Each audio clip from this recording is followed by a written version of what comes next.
एक छोटे से गांव में एक पुरानी हवेली खड़ी थी, जिसे लोग भूतिया हवेली कहते थे। गांव वाले कहते थे कि वहां रात को अजीब आवाजें आती हैं और कई बार घर में झिलमिलाती रोशनी दिखाई देती थी। किसी ने भी वहां जाने की हिम्मत नहीं की थी। लेकिन एक दिन गांव में 3 दोस्तों का एक समूह, रोहन, अली और मीरा, उस हवेली के रहस्य को जानने का निश्चय करते हैं। वे शाम को हवेली के पास पहुंचे और धीरे धीरे अंदर दाखिल हो गए। अंदर जाने पर उन्होंने देखा कि हर जगह धूल मिट्टी फैली थी और चारों ओर पुराने सामान पड़े थे। अचानक उन्हें एक दरवाजा दिखाई दिया जो हल्का सा खुला था। रोहन ने कहा, चलो देखते हैं क्या है उस कमरे में। वे सब धीरे धीरे उस कमरे की ओर बढ़े।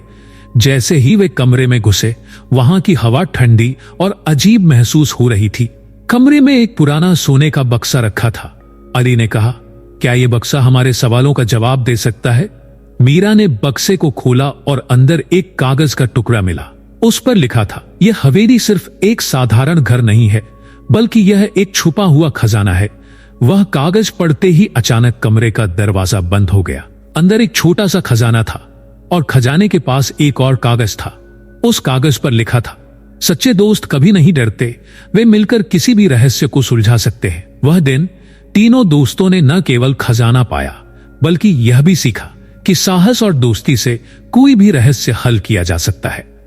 कहानी का अंत, यह कहानी बच्चों को साहस, मित्रता और किसी भी चुनौती का सामना करने की प्रेरणा देती है।